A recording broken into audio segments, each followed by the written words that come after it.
Hello दोस्तों, टेस्टपुर के YouTube channel पर आप सभी का स्वागत है। आज है 10 फरवरी और हम 10 फरवरी के सभी महत्वपूर्ण प्रश्नों को आज डिस्कस करने जा रहे हैं। और यदि आपको पीडीएफ चाहिए तो पीडीएफ हमारे टेलीग्राम चैनल से जुड़ जाइएगा। वहां पर रोजाना आपको पीडीएफ प्रोवाइड कराई जा रही है और करंट अफेयर्स के सभी महत्वपूर्ण प्रश्न हम डिस्कस कर देते हैं। रोजाना 6 बजे जुड़ जाया करिएगा और सभी दोस्तों से चैनल को सब्सक्राइब करवाइए और खुद भी शेयर कीजिए अगर कंटेंट हमारा पसंद आ रहा है। चलिए शुरू करते हैं आज के महत्वपूर्ण प्रश्नों को।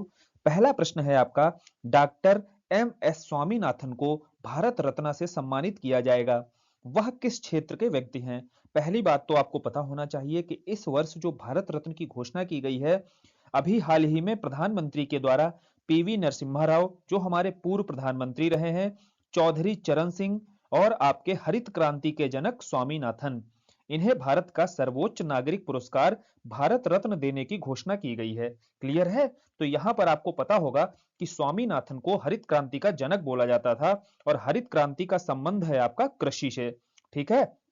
साथ ही थोड़ा और जान लीजिएगा इनके बारे में कि स्वामीनाथन का जन्म आपका 7 अगस्त 1925 को तमिलनाडु में हुआ था और भारतीय कृषि अनुसंधान परिषद के महानिदेशक और भारत सरकार में कृषि अनुसंधान और शिक्षा विभाग के सचिव के रूप में इन्होंने कार्य किया है। यह हो गई इनके विषय में बेसिक सी जानकारी जो आप सभी को पता होना चाहिए। इसी तरीके की जानकारी आपको नरसिम्हा राव के बारे में और चौधरी चरण सिंह के बारे में भी कलेक्ट करनी है अब। ठीक है, आगे बढ़ते हैं अगले प्रश्न पर। तो वर्ल्ड गवर्नमेंट समिट 2024 का आयोजन कहाँ किया जा रहा है? तो आप लोग बताइए भाई। ऑप्शंस हैं आपके नई दिल्ली, दुबई, लंदन, पेरिस। तो सही उत्तर हो जाएगा आपका दुबई।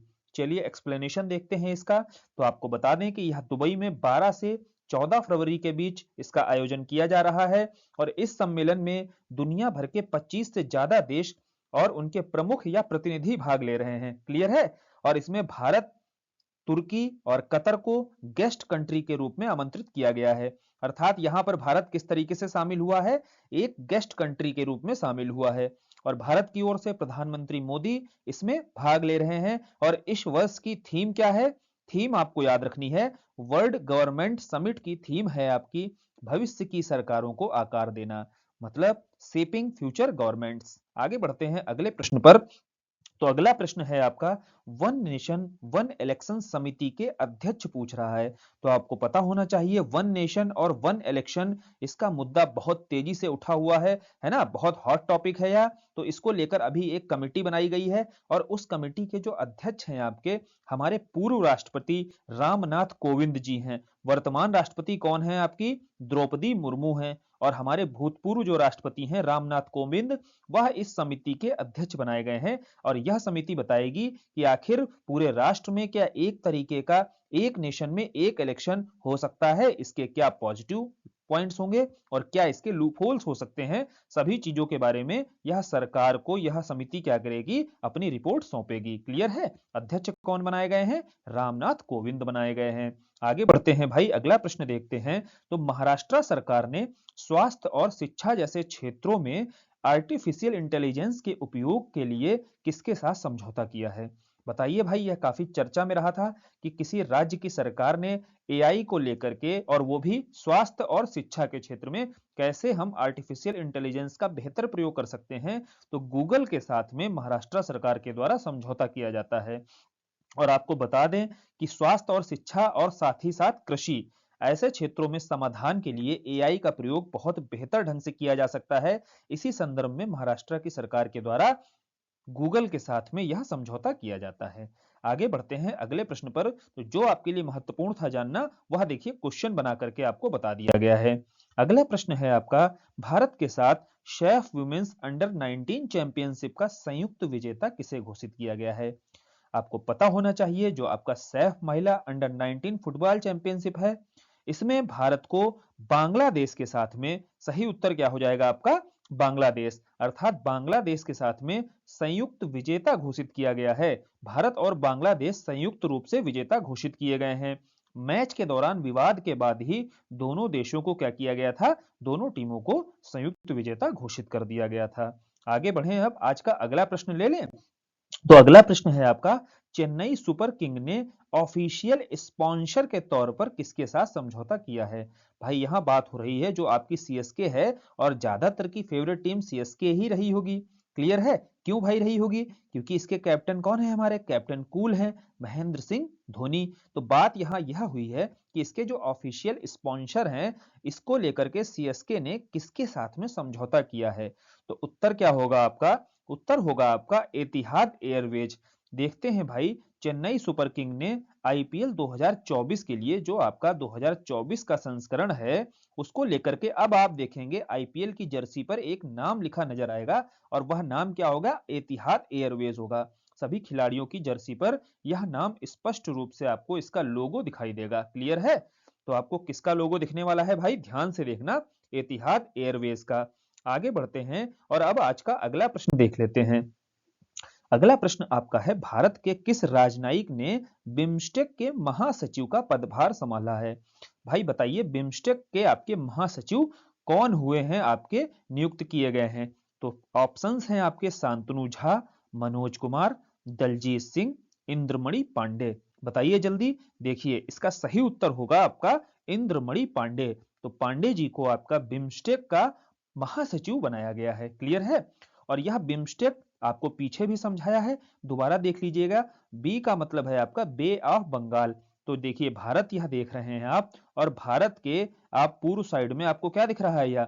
यह अरब सागर, हिंद महासागर का ही भाग है, जिसे आपका बे ऑफ बंगाल बोलते हैं। और इस बे ऑफ बंगाल की परिधि में जैसे श्रीलंका आ जाएगा आपका, बांग्लादेश आ जाएगा आपका, भूटान भी यहाँ पर देखिए, भूटान और नेपाल भी यहाँ पर शामिल हैं, ध्यान देना आप। साथ ही क्या होगा? थाईलैंड रहेगा आपका। क्लियर है? तो इस तरीके से आप म्यांमार, श्रीलंका, बांग्लादेश, ये सारे देश दिए हुए हैं जो बिम्स्टेक का हिस्सा हैं। कौन कौन?